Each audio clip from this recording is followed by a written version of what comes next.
আসসালামু আলাইকুম প্রিয় শিক্ষার্থী, এসএসসি 2025 বেস।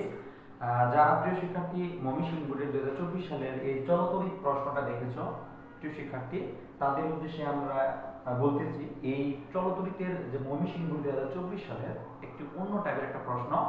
প্রিভিয়াস ইয়ারে কিন্তু এরকম ভূ সংযোগ দিয়ে কিন্তু প্রশ্নটা আসে নাই। প্রিয় শিক্ষার্থী, আজকে ময়মনসিংহ বোর্ডের 2024 সালের প্রশ্নটা আমরা সলভ করব।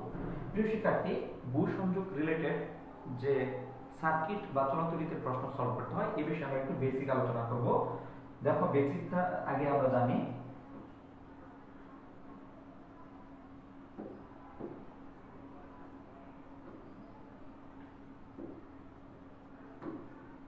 প্রিয় শিক্ষার্থী, যদি কোনো একটা সার্কিটের মধ্যে আমরা তড়িৎ বর্তনীর মধ্যে যদি ভূ সংযোগ থাকে, প্রিয় শিক্ষার্থী, এটা যদি আমার একটা সার্কিট থাকে আর যদি এখানে একটা ভূ সংযোগ থাকে, এই ভূ সংযোগ প্রিয় শিক্ষার্থী তুল্য রোধের বেলায় কোনো ইফেক্ট করবে না। অর্থাৎ ডিসি সার্কিটের মধ্যে এই একটা সার্কিট প্রিয় শিক্ষার্থী, এই সার্কিটের মধ্যে যদি ভূ সংযোগ যে পয়েন্টে লাগানো থাকুক না কেন, তুমি তুল্য রোধ বের করবা তোমার নিয়মে। অর্থাৎ এই তিনটা পরস্পর কেটে আছে, শ্রেণীতে আছে। তাহলে এর মানে আমরা এখানে আমরা যদি যোগ করি যে ওহমের মান দিয়ে 2 ওহম, 3 ওহম, 5 ওহম, তাহলে এইখানে আমাদের তুল্য রোধ হবে 10 ওহম। অর্থাৎ ভূ সংযোগ যদি এই পয়েন্টেও যদি আমাদের ভূ সংযোগ থাকে, তাহলে আমাদের এখানে তুল্য রোধের বেলায় কোনো ইফেক্ট করবে না। এই তথ্যটা তোমাকে অবশ্যই মাথায় রাখতে হবে। অর্থাৎ একটা ডিসি সার্কিটের মধ্যে ভূ সংযোগ, আমরা যদি এরকম ভাবে আরেকটা সার্কিট অঙ্কন করি প্রিয় শিক্ষার্থী, দেখো এটা হচ্ছে আমাদের এটা একটা সার্কিট। এখন যদি আমরা এই পয়েন্টের মধ্যে যদি আমরা ভূ সংযোগ কি করি, স্থাপন করি, তাহলে কিন্তু আমাদের এই সার্কিটের মধ্যে তুল্য রোধে কোনো ইফেক্ট করবে না। অর্থাৎ একটা ডিসি সার্কিটের মধ্যে ভূ সংযোগ যে পয়েন্টে বা যে বিন্দুতে লাগানো হোক না কেন প্রিয় শিক্ষার্থী, তোমার তুল্য রোধটা তুমি তোমার নিয়মে বের করবে। যদি শ্রেণীতে থাকে শ্রেণীতে বের করবে, যদি সমান্তরাল থাকে তাহলে সমান্তরাল হয়ে আমরা বের করব। তাহলে আমরা ময়মনসিংহ বোর্ডের প্রশ্নটা দেখি, একটু লক্ষ্য করো। ময়মনসিংহ বোর্ডে যে প্রশ্নটা আসছে প্রিয় শিক্ষার্থী 2024 সালে, তাহলে আমাদের এখানে কি বলা হয়েছে দেখো, এখানে আমাদের একটা সার্কিট দেওয়া হয়েছে। প্রথম যে আমাদের সার্কিটটা দেওয়া হয়েছে, এখানে হচ্ছে R1 এর মান, R1 মান হচ্ছে 2 ওহম, R1 এর মান হচ্ছে আমাদের কত ওহম, 2 ওহম। তারপরে R2 এর মান হচ্ছে আমাদের প্রিয় শিক্ষার্থী হচ্ছে 2 ওহম। তাহলে আমরা দুইটা রোধ দেওয়া আছে। তার পরবর্তীতে সি পয়েন্টের মধ্যে কিন্তু আমাদের একটা ভূ সংযোগ লাগানো আছে এবং পরবর্তী সি থেকে ডি এখানে আমাদের দুইটা কি আছে, রোধ আছে সমান্তরাল সমবায়। একটা হচ্ছে 3 ওহম আর একটা হচ্ছে কি 3 ওহম প্রিয় শিক্ষার্থী। এর মানে আমরা দেখতেছি এই সার্কিটের মধ্যে এই একটা রোধ, তারপর আরেকটা রোধ, তারপর হচ্ছে দুইটা রোধ পরস্পর কি আছে, সমান্তরালে আছে প্রিয় শিক্ষার্থী। কিন্তু এইখানে একটা আমাদের কি আছে, ভূ সংযোগ লাগানো আছে। কিন্তু এই ভূ সংযোগ লাগানোর কারণে ছোট প্রশ্নটা অনেকে কিন্তু আনসার করে নাই, অনেকে ভুল করবে, মনে হয় সম্ভবত নিয়ম চেঞ্জ হয়ে যাবে। প্রিয় শিক্ষার্থী, ভূ সংযোগ থাকলে কোনো চেঞ্জ হবে না, বর্তনীর তুল্য রোধ কত হবে, স্বাভাবিক নিয়মে। এই দুটো হচ্ছে শ্রেণীতে আছে। প্রথমে আমরা এই দুইটাকে কি করব, সমান্তরাল থেকে শ্রেণীতে বানাবো। তাহলে 3 আর 3 দুইটা সমান্তরাল থাকলে এখানে আর কি হবে কত প্রিয় শিক্ষার্থী, দুইটার গুণফল আর দুইটার কি যোগফল। এর মানে 1.5। এই 1.5 এই 2 ওহমের সাথে কি আছে প্রিয় শিক্ষার্থী, শ্রেণীতে আছে। তাহলে আমাদের টোটাল তুল্য রোধ হবে 2 + 2 + 1.5, তাহলে হচ্ছে 5.5।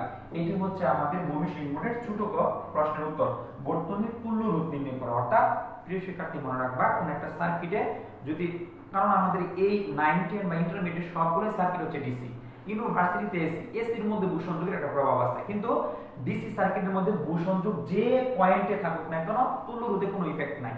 কিন্তু আরেকটা কথা মনে রাখতে হবে, ভূ সংযোগ থাকলে ওই বিন্দুতে ভোল্টেজ জিরো ধরতে হবে। অর্থাৎ তুল্য রোধের ইফেক্ট না থাকলেও ভোল্টেজের ক্ষেত্রে কিন্তু একটা ইফেক্ট আছে প্রিয় শিক্ষার্থী। বড় প্রশ্ন আমরা একটু লক্ষ্য করি, দেখো বড় প্রশ্নটা বলা হয়েছিল ভূ সংযোগের পূর্বে ও পরে বি ও ডি বিন্দুর বিভব কিরূপ পরিবর্তন ঘটবে তা গাণিতিকভাবে দেখো। অর্থাৎ ভূ সংযোগের পূর্বে আমাদের বি বিন্দু আর ডি বিন্দুর বিভব বের করতে হবে এবং ভূ সংযোগের পরে, ভূ সংযোগের পূর্বে অর্থাৎ ভূ সংযোগ যদি আমাদের এখানে না থাকে প্রিয় শিক্ষার্থী, তাহলে আমাদের এখানে কত আছে, তুল্য রোধ আমাদের কত আছে প্রিয় শিক্ষার্থী, দেখো এখানে আর মান পেলাম 5.5 আর এখানে কারেন্ট দেওয়া আছে আমাদের কত, I। তাহলে I সমান হচ্ছে 1 এম্পিয়ার। তাহলে আমরা V সমান কি জানি, IR। তাহলে হচ্ছে 5.5 ভোল্ট। এর মানে এখানে ভোল্টেজ হচ্ছে 5.5 ভোল্ট, কিন্তু সার্কিটের তড়িৎ দেওয়া আছে আমাদের 6 ভোল্ট। তাহলে আমরা যদি 6 ভোল্ট থেকে 5.5 বিট করি তাহলে 0.5 হলো এই ভোল্টেজটা কি হয়েছে নষ্ট ভোল্টেজ বা হারানো ভোল্টেজ। তাহলে আমাদের এখানে কাজ করতে হবে বিষম সংযুক্ত 5 ভোল্ট নিয়ে। এখন দুই সংযোগের পূর্বে তাহলে এখানে আমাদের ভোল্টেজ ড্রপ হচ্ছে কত 2 * 1 এর মানে হচ্ছে 2 ভোল্ট। তোমরা জানো ভোল্টেজ বের করার জন্য কারেন্ট আর হচ্ছে রোধ গুণ করতে হয়। তাহলে এইখানে আমাদের কত হচ্ছে দেখো এখানে 2 * কত 1 এর মানে কত 2 ভোল্ট। এর মানে আমাদের এ বিন্দুতে কি বিন্দুতে প্রিয় শিক্ষার্থী এ বিন্দুতে আমাদের ভোল্টেজ আছে 5.5 এর মানে এ থেকে বি বিন্দুতে যেতে বিভব খরচ হয়ে গেছে 2 ভোল্ট। কি ভোল্ট 2 ভোল্ট। তাহলে 2 ভোল্ট যদি হয় তাহলে বি বিন্দুতে ভোল্টেজ কত আছে তাহলে আমাদের বিবি সমান আছে 5.5 মাইনাস 2 ভোল্ট এর মানে 3.5 ভোল্ট। আবার বি থেকে সি তে বিভব আমাদের খরচ হয়ে গেছে প্রিয় শিক্ষার্থী কত তাহলে এর মানে আমরা এখানে বি থেকে সি তে যদি বিভব হয়েছে 2 ভোল্ট তাহলে আমাদের সি বিন্দুতে ভোল্টেজ কত আছে তাহলে বিসি সমান অলরেডি আছে 3.5 মাইনাস 2 ভোল্ট তাহলে মানে 1.5 ভোল্ট।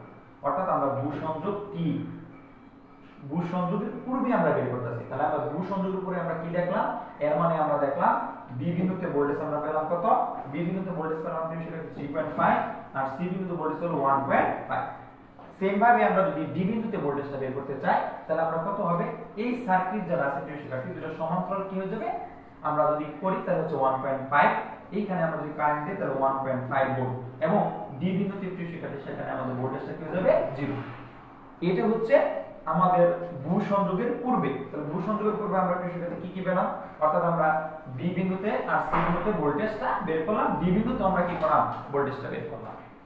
এখন আমরা ভূ সংযোগ যদি দেই তাহলে তারপরে আমরা যে ভোল্টেজটা বের করব যখন আমরা সি বিন্দুতে আমরা যদি ভূ সংযোগ দেই তখন আমাদের এখানে যদি ভূ সংযোগ দেওয়া হয় তাহলে বি সি তে আমাদের ভোল্টেজ কি হয়ে যাবে 0 ভোল্ট হয়ে যাবে। তাহলে প্রিয় শিক্ষার্থী অবশ্যই সি বিন্দুতে যদি আমাদের ভূ সংযোগ থাকে আমি বলছিলাম তুল্য রোধের বেলায় আমাদের কোনো ইফেক্ট থাকবে না কিন্তু ভোল্টেজের বেলায় কি থাকবে ইফেক্ট থাকবে। তাহলে যখন আমাদের 0 ভোল্টেজ হয়ে গেল এবং আমরা একটা জিনিস মনে রাখবা এখান থেকে আমাদের কি কারেন্ট যাচ্ছে তাহলে এটা হচ্ছে পজিটিভ এটা হচ্ছে নেগেটিভ এটা পজিটিভ এটা হলো কি নেগেটিভ আবার এটা পজিটিভ এটা হলো কি নেগেটিভ। তাহলে এই জিরোর সাপেক্ষে আমাদের বি বিন্দু এ বিন্দু এবং কি ডি বিন্দুর আমরা ভোল্টেজ নির্ণয় করতে হবে। এখন জিরো যদি এখানে 0 ভোল্টেজ হয় তাহলে এটার সাপেক্ষে যদি বি বিন্দুতে আমরা ভোল্টেজ বের করি তাহলে এখানে কত আছে প্রিয় শিক্ষার্থী 2 ভোল্ট। কি ভোল্ট 2 ভোল্ট এবং বিভব পার্থক্যটা অবশ্যই আমাদের এখানে পজিটিভ হতে হবে। কি হতে হবে পজিটিভ। তাহলে এর মানে এখন ভূ সংযোগ লাগানোর পূর্বে বি বিন্দুতে আমরা ভোল্টেজ পাবো কত 2 ভোল্ট। এই দিকে যদি আসে পজিটিভের দিকে আসে এখানে কিন্তু ভারবে ভোল্টেজগুলো ধনাত্মক হবে।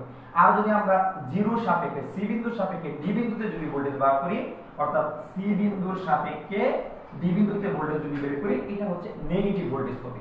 এর মানে আমাদের এখানে হবে -1.5 ভোল্ট। প্রিয় শিক্ষার্থী এর মানে ভূ সংযোগ যদি দেওয়া হয় তাহলে আমাদের বি বিন্দুতে ভোল্টেজ আর সি বিন্দুতে ভোল্টেজে কি হয় পরিবর্তন ঘটবে অবশ্যই পরিবর্তন ঘটবে। এই ছিল ময়মনসিংহ বোর্ডের সবচেয়ে কঠিন প্রশ্ন এবং কি সামনের বোর্ডের মধ্যে এই ধরনের টাইপের প্রশ্ন আসতে পারে। প্রিয় শিক্ষার্থী অবশ্যই ভালোভাবে বুঝে বেসিক ক্লিয়ার করে তারপরে প্রশ্নের উত্তর দেওয়ার চেষ্টা করব। প্রিয় শিক্ষার্থী যদি কোনো সমস্যা হয় অবশ্যই ভিডিও কমেন্ট করতে পারো এবং কি আমাদের এসএসসি 2টা বেসের গ্রুপ আছে ফেসবুক গ্রুপ এবং হোয়াটসঅ্যাপ গ্রুপ তুমি যদি জয়েন হতে চাও তাহলে অবশ্যই কমেন্ট করে জানাও। আসসালামু আলাইকুম।